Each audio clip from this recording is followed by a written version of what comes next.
Okay, welcome everyone. This week we're very pleased to have Alex Chandler to tell us about doubly periodic tableau Daha representations and quantum groups at roots of unity, roots of one. Erdmila says, can you unselect your screen? Just did it. Darn. Is that for me or? I can see you. Anyways, I think it's selected. The first page is selected, so it's not white or off-white. It's kind of darker. Doesn't matter. Yeah. Oh, I think it's the cover of the notebook. It's like a stylus. Yeah, it's just the cover. So the rest of the pages will be not brown. Okay, so I will shut up now. Go ahead. Okay, thank you so much. And yeah, thank you to the organizers for giving me the opportunity to talk here. Really appreciate it. So yeah, everything I say here is joint work with Anton Mellit, Lea Bittmann, and Chiara Novarini. And okay, I should also say what I'll talk about is very much still a work in progress. After I saw Katerina Stropel's talk 2 weeks ago about sort of similar topics, it motivated me to choose this to speak about. So here's a bit of an overview. Let's see if I can use a pointer here. Right, so this story sort of starts the Daha and Schrödinger's solution to the constant term conjecture for Macdonald polynomials. So there's a lot of connections here, and I'll try and just lead through some of them. There's some really interesting connections between Macdonald polynomials and link invariants, in particular the Kovanov-Rosansky homology of torus links. And this was studied by many people, including Hagelin, Gorski, Nagu, and Mellit. Link invariants, of course, have very close ties with quantum groups, categorified quantum groups. Let's see if I can do a sort of little Euler tour through this. Probably not. So Katerina Stropel talked last time, or not last time, 2 weeks ago, about this connection with quantum groups and Verlinde algebras by looking at the fusion ring, or the Grothendieck group of the representation category of the quantum group. Let's see, I probably missed something. I didn't say anything about skein algebras, but there's some really interesting results about skein algebras, torus, or punctured torus. And there's a result in particular of Morton-Samuelson that shows that this skein algebra is isomorphic to the Daha. And a similar result was gotten by Jordan and Vazirani. Okay, so I'll talk a little bit about the motivation for the current project. And also I apologize because I'm probably missing many important names that fit into the big picture.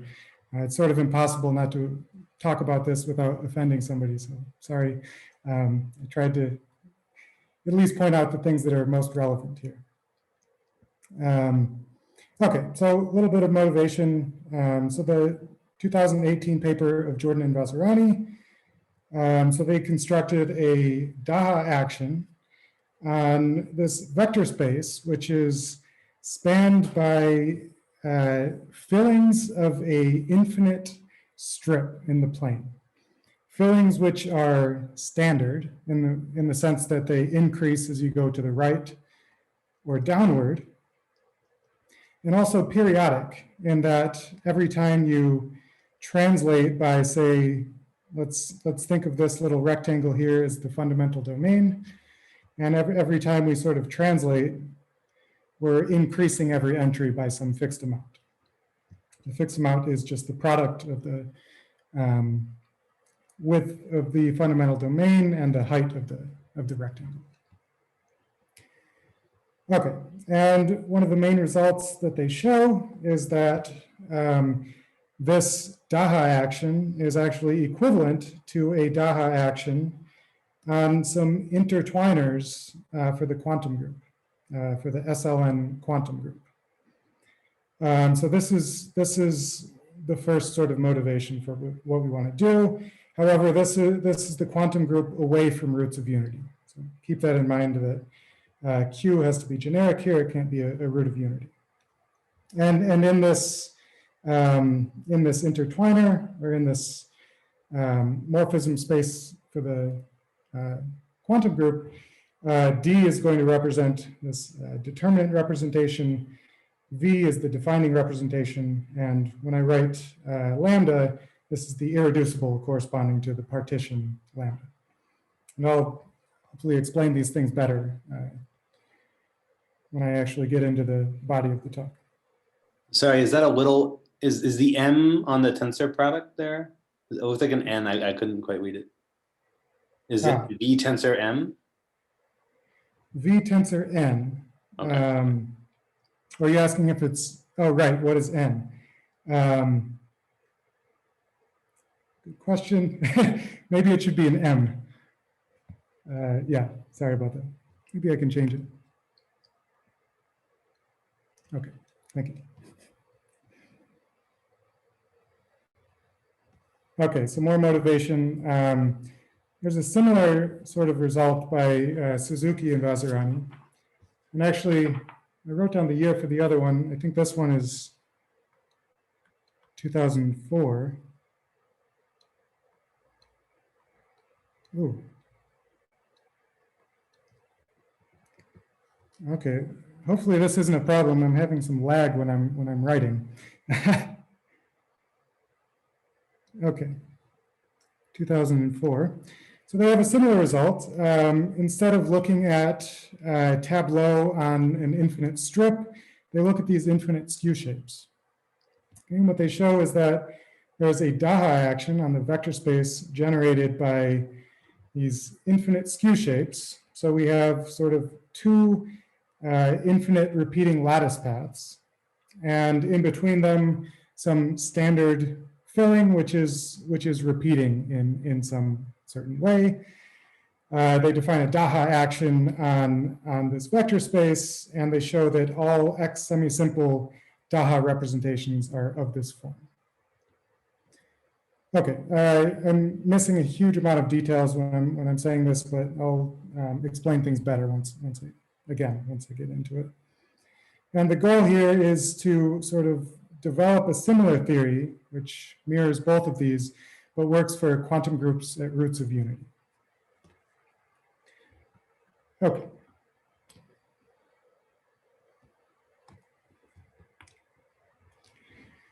Okay, so let's start by talking about these doubly periodic tableaux.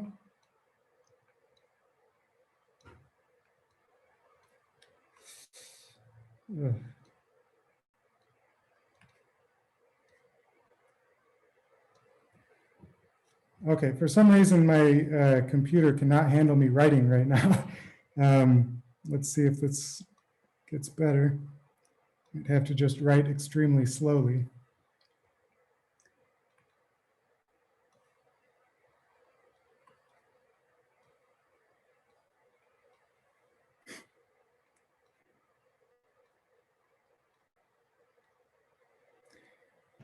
Okay, Would it help if you actually, made a text box and just like typed with a keyboard or something? I could do that. Luckily, I sort of anticipated this. So I was having trouble earlier. So I do have a full notebook. So maybe I'll just go through this. I wanted to write things, but apparently that's not possible. Okay, this sounds good. This is great. Okay, let's do this. Okay, so what do I mean by doubly periodic tableau? And I'll often abbreviate this to just DPT. Okay, so what we want to do, we want to fix integers k, n, a, and b. K, n are going to be strictly positive. And we want these to satisfy that sort of if you arrange these in a matrix, the determinant is positive, an minus kb. And we're always going to call this quantity m. So an minus kb is always going to be m. And m is positive. Okay, so a doubly periodic tableau with respect to kn, a, and b is going to be a surjective map from the entire integer lattice Z2 to Z with the following conditions. We want that if we go to the right by k and up by n, we have the same entry. Okay, and I should say our coordinate system is going to increase in the x direction to the right. So when we draw pictures, and increase in the y direction downward. So we go to the right by k and up by n, we have the same entry. And if we go to the right by a and up by b, we want to increase by m, where again, m is an minus bk. And we'll say that sigma is standard if the entries always increase along rows and columns. So we increase to the right and increase downwards. And we'll use this notation dpt knab to denote the set of all standard dpt with respect to the integers k, n, a, and b. Okay, so maybe the easiest example you could come up with is just sort of a linear function. So if we just look at the function sigma of xy is equal to nx plus ky, you can verify that if we increase x by k, decrease y by n, we get contributions which cancel, so we get the same entry. And if we increase x by a and decrease y by b, what we get is an extra term an minus bk, so we're increasing by m. So this satisfies these two conditions. And also it's pretty clear that it's increasing to the right in the x direction and in the y direction. But this only works if the GCD of k and n is equal to 1. Otherwise, you don't get a surjective function. So you end up missing things. There's a way to sort of perturb this with the correction term so that we can show that there's at least existence of dpt for each tuple k, n, a, b. But I decided not to write it down because it's a bit messy. Okay, so here's an example. Say k is 3, n is 2, a is 4, b is 1. So an minus bk is 5. And we're just using this formula here with c equals 0. Oh, question, can you see when I'm writing with the laser? Is that visible? Okay, great. Yes. Perfect. Okay, and so you see, let's, for example, start at maybe -8, this cell here. If we go to the right by 3 and up by 2, again, we get to -8. So that's our first condition. Let's also see what happens with A and B. Let's go to the right by 4, 1, 2, 3, 4. Up by 1, we get to -3. So we've increased by 5. M being 5. Okay, so we want to define some things. So first we'll define, I'm not going to write down all the names of these, delta prime of sigma. This is something like extended fundamental domain, that's what we call it. This is the set of all pairs x and y, whose sigma values are between 1 and m. Okay? So in this picture, we look at all the values between 1 and 5, and I've sort of shaded this in red. So this is this big skew shape right here in red. Okay. We'll define delta of sigma to just be the set of pairs in delta prime of sigma where the y value is between 0 and n. Okay. So in this picture, this is the sort of darker shade of red. This guy right here. And we're going to call that the fundamental domain of sigma. Okay. We'll define a lattice path, which we'll call L of sigma. And this is just the boundary of delta prime of sigma, or in other words, the boundary of where the values are strictly greater than 0. So in this picture, our L of sigma is this red path shown right here, and so on.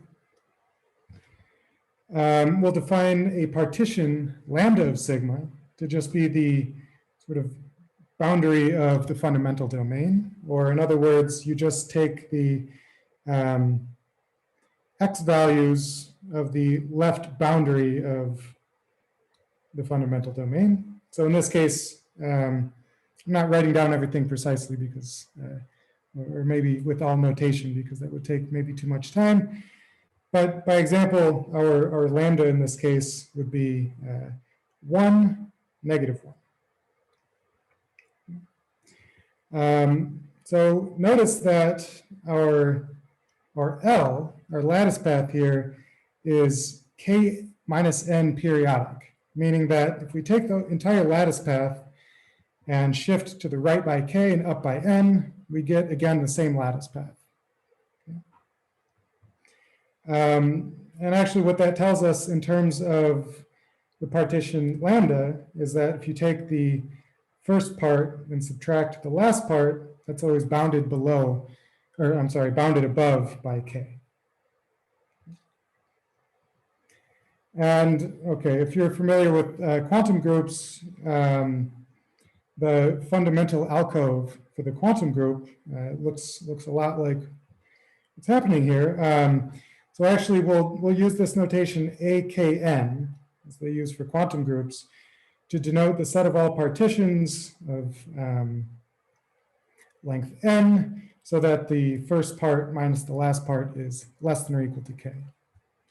And by partitions, I mean decreasing integer sequences with length n. Virtual partitions, those are sometimes called. Say it again. When you allow negative numbers, those are often called virtual partitions. Virtual partitions. Okay, I haven't heard that. Virtual partitions. Okay, great. Can I ask a quick question? Is it Sure. obvious that delta and delta prime are connected? No. In general, they will not be connected. However, I think in all the examples I do here, they are, which is misleading, but there's many examples where they're not. But it, maybe I didn't, let's see. Okay, but the point is, and I wrote that here, is that sigma is entirely determined by its filling values in delta of sigma. Or in other words, for any point in the plane, you can shift some amount by kn and shift some other amount by ab and get inside of the fundamental domain. Okay. So the next thing I want to do is define some operators on DPT, some really natural operators. We'll call them D, L, and pi for reasons that show up later. D is going to take DPT and just shift all the values to the right by 1. L is going to shift all the values downward by 1. And pi is going to increase all the values by 1. Now, if you move everything to the right by k and up by n, you haven't done anything. So we have this relation, d to the k, L to the minus n, acts as the identity. And if you move everything to the right by a and up by b, then what you've done is increased everything by m. It's one of the conditions in the definition. So we have this other relation, d to the a, L to the minus b is pi to the m. Okay, so we can sort of use the definitions from earlier to also see that D and L, particularly, also act on k minus n periodic lattice paths. So we'll always call these lattice paths L. And they act in the obvious way, where if you have a lattice path, you just shift it to the right, or you shift it downwards. D shifts to the right, L shifts downwards. Okay. And this gives us a way also to act on partitions, virtual partitions, by L and D. You can define it explicitly, which I'll do, but you can also define it in the following way. You can just start with L. For D, you start by just shifting your lattice path to the right, and then seeing what partition you get.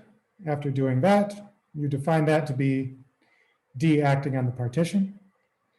And it's sort of clear to see that if you shift everything to the right and you look at the partition meaning just the portion of the lattice path between y equals 0 and y equals n, all you've done is increase all the partition values by 1.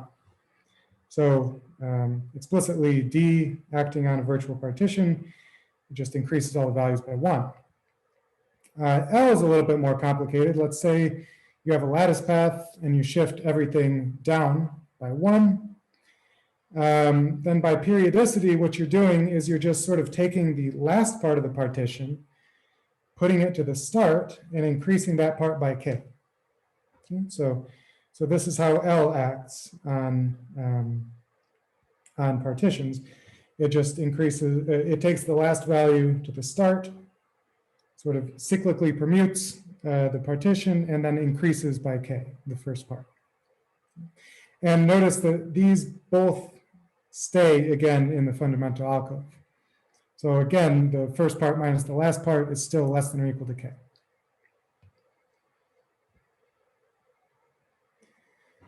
Okay, let's say we have two lattice paths, L1 and L2, and suppose that L1 is always to the right of L2. We'll use the notation L1 greater than or equal to L2. Then we'll let this notation L1 without L2 be the set of all cells in the plane which are between L1 and L2. Maybe a good example is shown above. So here's our lattice path, this red path. We see another blue path, which is just actually a shift of the red path. And all of the red cells are exactly the one path minus the other path in our notation.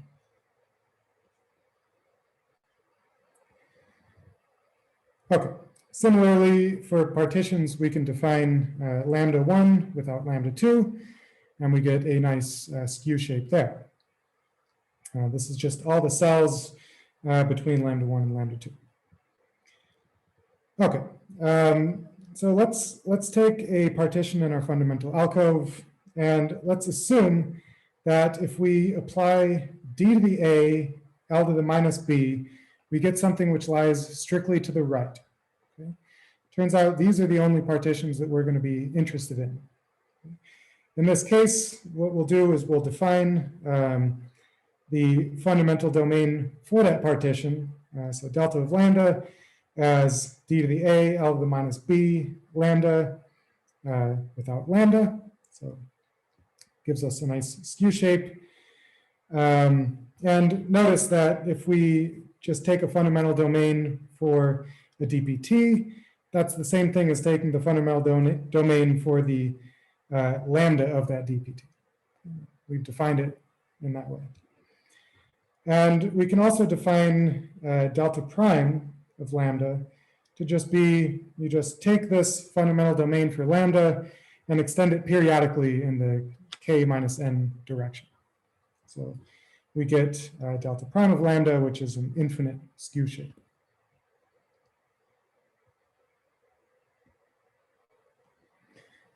Okay, maybe before we take a break, I just want to say two theorems that we have for these dpt.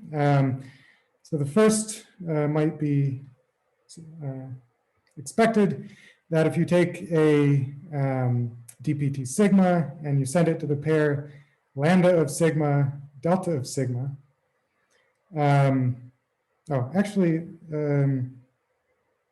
This is, sorry, there's a mistake here. Lambda of sigma and delta of sigma are sort of the same thing. Let me see if I can write for long enough to fix this.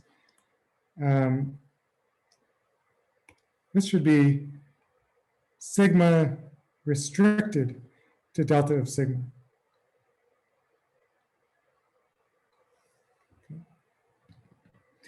Okay, this is a bijection between the set of all dpt and this set, which I'll call lambda of KNAB.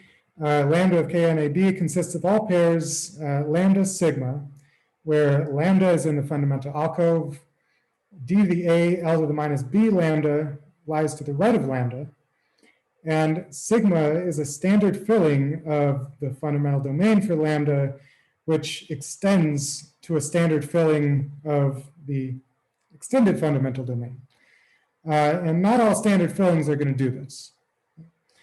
And I'll show an example soon. And actually, this action of D and L, well, I haven't actually defined an action fully of D and L on lambda because I didn't tell you what it does for fillings, but you can sort of work that out through what it should do if you look over here. And what this allows us to do is to write down a theorem which actually gives us a way to get a finite count of dpt.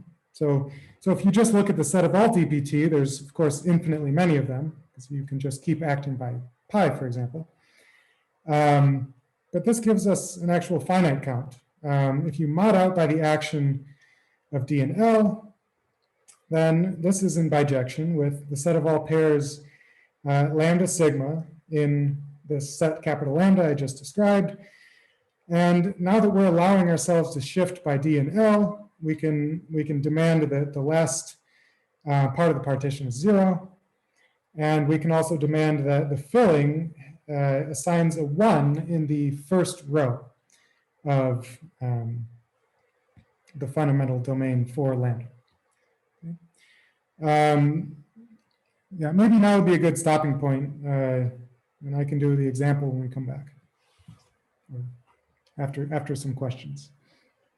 All right, sounds good. Let's take a 5-minute break until 1:34, and Alex will be here for questions.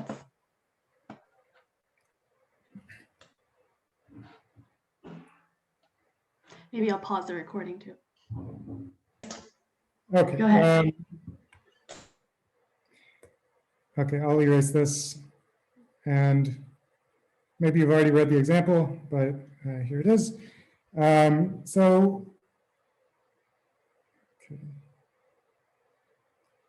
Right, so let's just pick k is 2, n is 2, a is 3, and b is 1. And so m equals 4. And let's just count all the dpt up to translation. So counting the elements of this set, which appears in this most recent theorem. Okay, so we have partitions whose last part is 0, and these partitions have their first part minus their last part being less than or equal to 2. So we only have 3 choices, 2, 0, 1, 0, 0, 0. Now, if we act on these by, okay, so we need to, act on these by d to the a, l to the minus b, to get the sort of right side of the fundamental domain. So if we do that, so starting from 2, 0, for example, we act by d to the 3, we get 5, 3. And then we act by l to the minus 1. L to the minus 1, meaning we're taking the first part to the end, and then subtracting by k, which is 2. So we get 3, 3. Similarly, for 1, 0, we go to 4, 3, and then we go to 3, 2. And for 0, 0, d cubed gives us 3, 3, and L inverse gives us 3, 1. Okay. So if we take the skew shapes, so this partition minus this partition, we get the following 3 skew shapes. So we get this, this, and this. Okay, so now let's remember we're supposed to give standard fillings of these skew shapes, which extend periodically to standard fillings and have one in the first row. So, okay, I didn't intend to just show everything, so I was going to make these X's as I was explaining. But okay, so the first possible filling for this skew shape, have to have one in the first row. So it's determined we have 1, 2, 3, 4. However, this doesn't work because it doesn't extend periodically. If we go up by 2 and over by 2, we will have a 2 over a 1. So that doesn't work. Similarly here, the first maybe filling we have for this shape would be 1, 2, 3, 4. If we go up 2 over 2, we would get a 3 over a 2. That doesn't work. These two work just fine. For our third skew shape, if we take 1, 2, 3, 4 right here, that doesn't work because we end up getting a 4 over a 3. But the other two work. And so we find that up to translations, the number of DPT is 4. And I should remark that actually modding out by D and L turns out to not be exactly the same as modding out by pi, but there is a bijection. You can see this by just thinking, well, in each of these, take an equivalence class in each of these, there's a unique way to take a DPT and put 0 at the origin. Okay? Here, what you do is you find a 0 somewhere and you shift, you translate until that 0 is at the origin. And sort of by definition, it doesn't matter which 0 you pick because DPT are KN periodic. So we have a sort of well-definedness there. Similarly, over on this side, if you just look at whatever's in the cell 0, 0, and you act by pi, you just keep adding 1 until, or subtracting 1 until you have a 0. So we could make this bijection explicit, but you can work that out on your own if you'd like. Okay, so let's talk about Daha action. I've only talked about combinatorics up until now, so I should actually get to some topology or quantum stuff. Okay, so let's define a Daha action. We'll define a Daha action on these tableaux, these doubly periodic tableaux. But first, let's recall. We'll need to know what the affine, the extended affine symmetric group is. So it has a presentation where basically you take the symmetric group with generators S1 through Sm-1, and you add an S0, and you add a pi. Okay? And so, and we add some relations here. So pi acts on SIs. Well, if you have pi SI, that's the same as SI plus 1 pi. Okay, so this is a presentation, but how should we actually think about these? We should think about these as bijections from Z to Z, such that if you increase by m, then the function value also increases by m. Okay. Now, so these affine permutations act on. So we'll consider this vector space, which is spanned by DPT. Okay. So it has a basis V sigma, where sigma runs through DPT of KNAB. We'll call this vector space W KNAB, or I'll just shorten it to W sometimes. And we can act on DPT by just permuting things, right? If we have a bijection from Z to Z, we can just take a filling of the plane and just permute the fillings. Okay? But we'll say, well, notice that not every permutation gives, again, a standard filling, right? So if you act on V sigma and you get something which is not standard, we'll just send that to 0.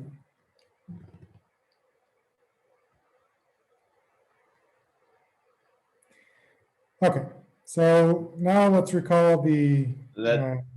I'm confused because isn't this supposed to be an action of a group?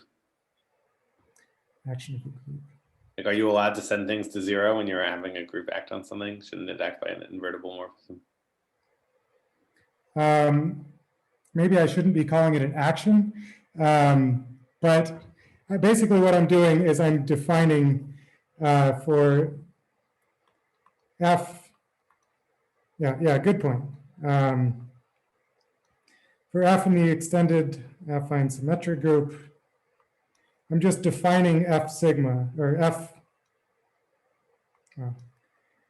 This really would have been impossible to get through this if I hadn't prepared all the notes previously. F v sigma v f sigma. Hopefully you can use your imagination to interpret what I'm trying to write. And yes, this is not a group action, but I'm just telling a way in which you can start with the DPT and get another DPT, or possibly nothing.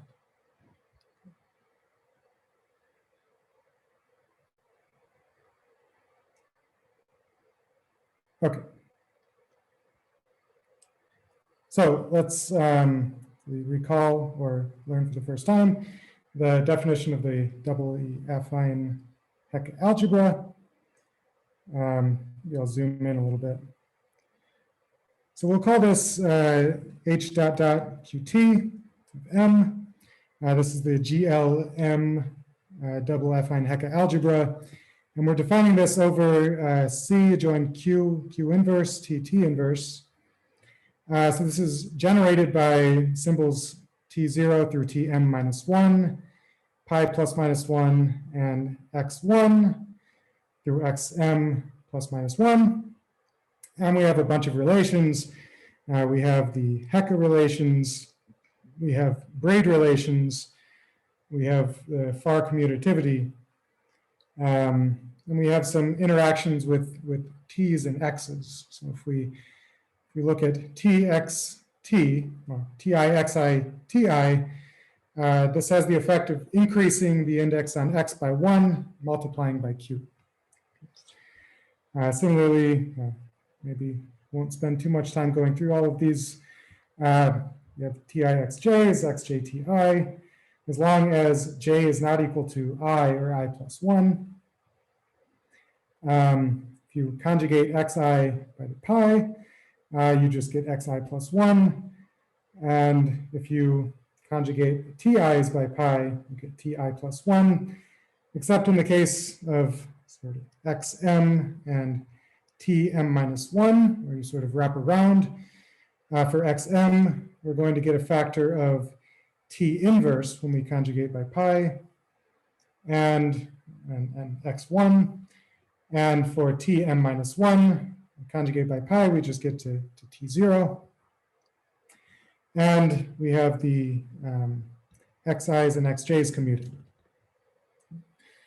Okay, so this double affine Hecke algebra gets its name because it contains two affine Hecke algebras. These are generated by the one by t0 through tm minus 1 and pi plus minus 1, and the other generated by t1 through tm minus 1, x1 plus minus 1.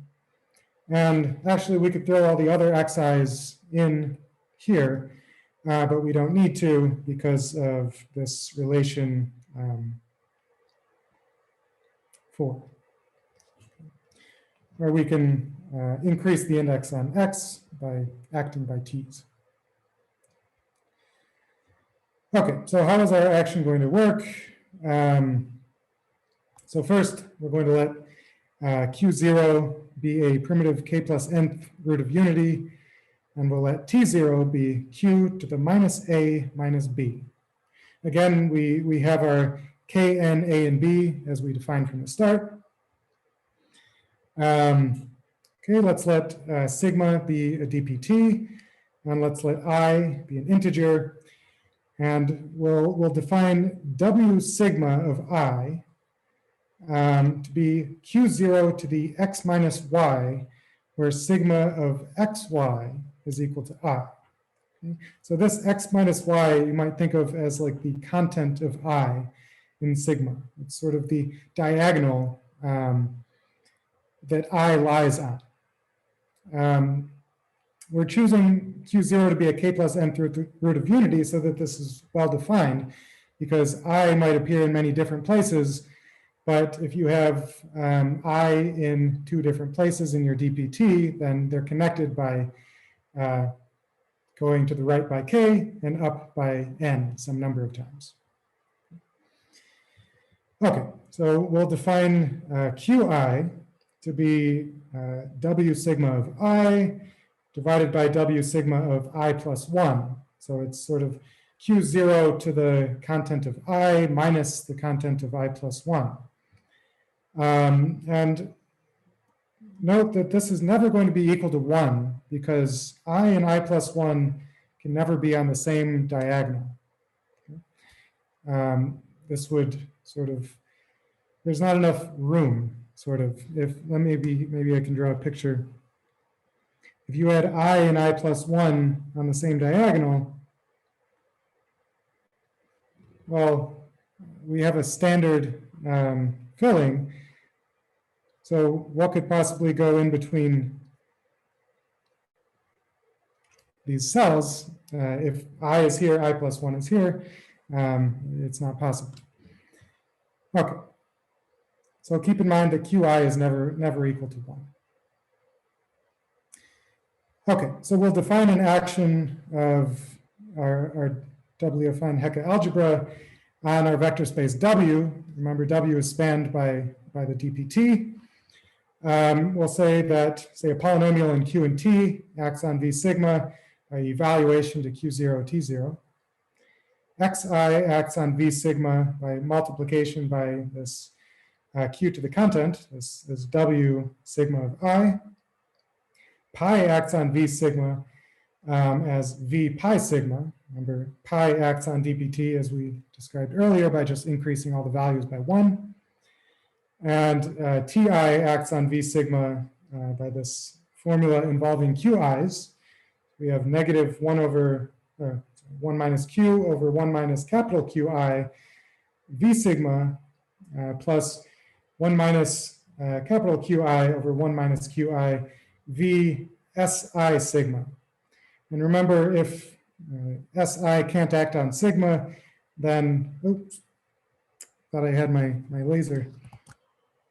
Oh, okay. I tried to undo, but I guess I can't. So this term could possibly be 0 if Si is sort of not allowed to act on sigma, if it doesn't preserve standardness. Okay, so there's our action of the Daha. So maybe I won't write this down. I could try, but I don't think it would work. But we were able to show that this is graded. So it's irreducible as a graded X semi-simple representation, meaning that it's graded. So X semi-simple, meaning that it's graded and splits into a direct sum of weight spaces.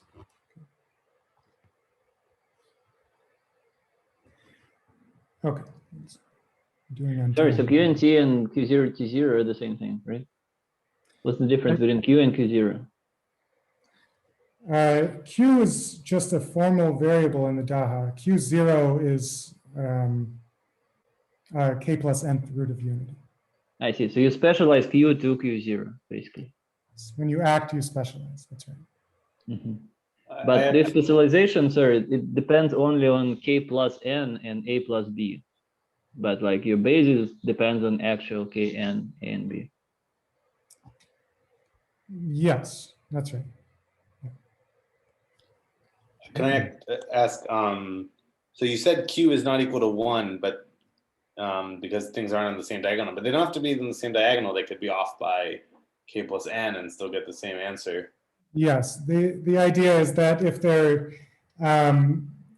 are on different diagonals and you shift by Kn, then the factor that you get in lowercase q is a multiple of K plus N. And so that's why we choose Q0 to be a K plus Nth root of unity. Mm-hmm. So you can push it to the right diagonal by, yeah.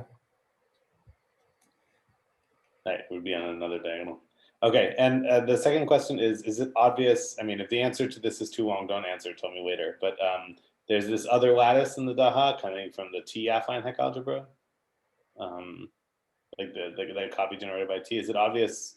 Is that semi-simple on standard Tableaux as well? Is that some craziness, or what is it? It's not. It's certainly not obvious, and also I don't even know. It's totally not clear, at least to me. But that's another thing we could consider.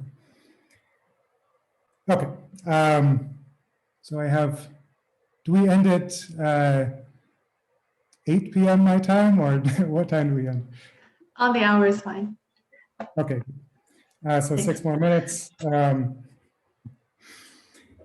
Okay. So let's talk about the quantum groups side of this. So with the Q0 from earlier, we'll define V to be square root of Q0.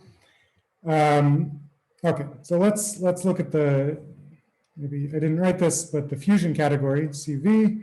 So this is, okay, I'm gonna go through this pretty quickly, apologize if it's too fast. But as we look at the fusion category, this is the category of tilting modules for the quantum group, GLN, modulo the negligibles. I won't say what those are, but so we have a fusion category. And if we take its Grothendieck group, we get, it's called the fusion ring.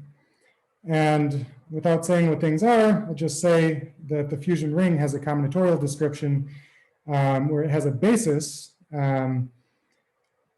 where the basis are symbols lambda, where lambda goes through the fundamental alcove, which we were talking about earlier, AKN, and each lambda corresponds to an irreducible representation of the quantum group corresponding to that partition lambda. Multiplication in the quantum group, in the fusion ring is done via the Peiri rule, which I won't write down, but I'll give you some special cases. So if we look at, for example, the representations indexed by 1, 0, 0, 0, 0, K, and then zeros, or 1, 1, 1, 1, 1, and so on. We call these V, L, and D. D is the determinant. And these turn out to be important for us. Their multiplication goes as follows. So if you multiply V by lambda, fusion ring, you get the sum over all 1 less than or equal to j less than n. And if lambda plus epsilon j remains in the fundamental alcove, and you have that in your sum, and if it doesn't, then it's not in your sum. L acts on lambda, or multiplies by lambda, giving you the symbol for L lambda, where L acts on lambda on the inside in the same way as it did earlier for these partitions coming from DPT. So L takes the last part of the partition and shifts it over by K and up by N to the top. Okay. D times lambda similarly is the symbol for D lambda, where again, D just shifts lambda over to the right. Okay, so let's define M lambda as a certain intertwiner in the quantum group. So this is the Ham in the representation category from dA tensor L minus B tensor lambda. So morphisms from this to VM tensor lambda. And again, we'll define W lambda as just the symbols for V sigma, where sigma runs through dpt, KNAB, but we require that lambda of sigma is this lambda. And theorem, M lambda is isomorphic to W lambda as not as Daha modules, but as Aha modules. So remember, this was the Aha module, which we talked, or this is the Aha that we talked about earlier.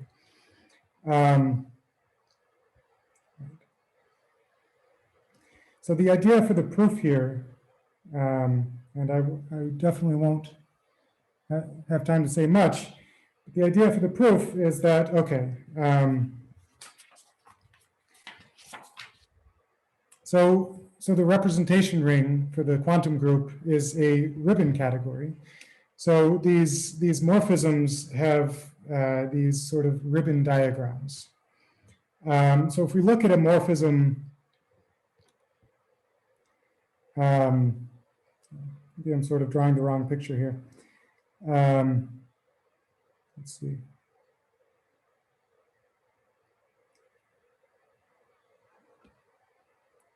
I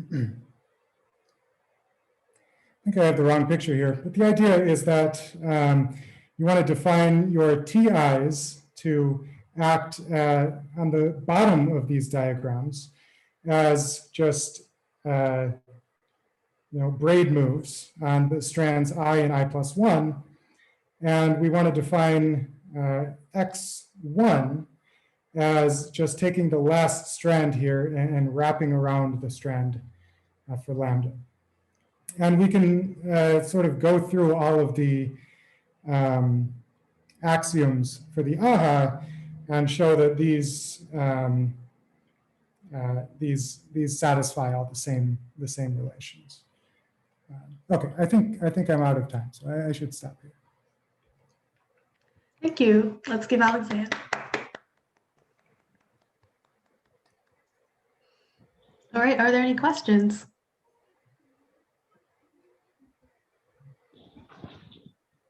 So for the Daha part, are you saying that all X semi-simple representations are of this form, or is it just some of X semi-simple representations?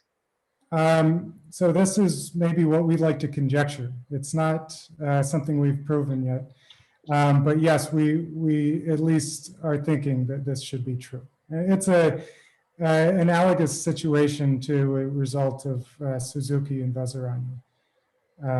So we're hoping the same sort of thing goes through there. Mm-hmm.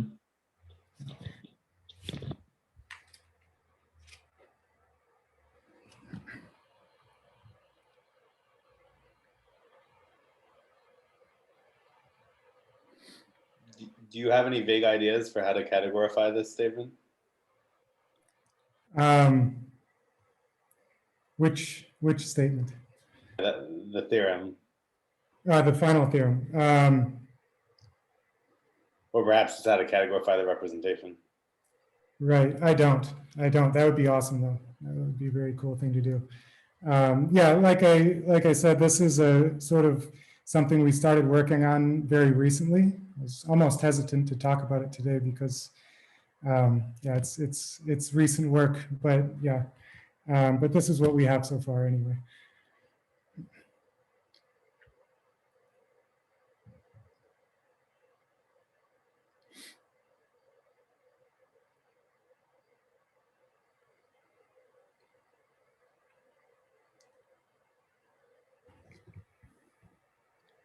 I have a question, just checking understanding, but this HOM that you wrote over U of GLN. Yes. Should I actually think of this as HOM in this quotient category, or do those two HOM spaces agree? Oh, you mean in the quotient category, tilting modules, modulo? Yeah, in your category C sub V. Right. Oh, that's a good question. I want to say yes, they agree.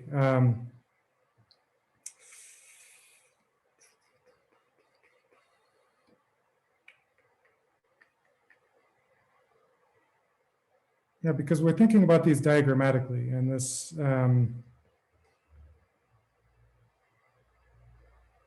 you definitely want to think of these in the fusion category.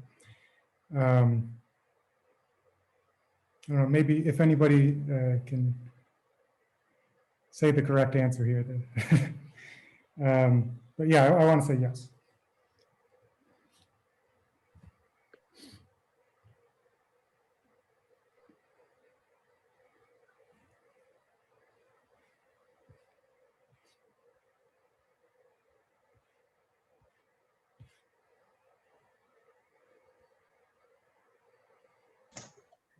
So while people are still formulating their questions, I just want to say thanks for, going through this talk so gracefully, even though your computer has slowed down probably because of Zoom.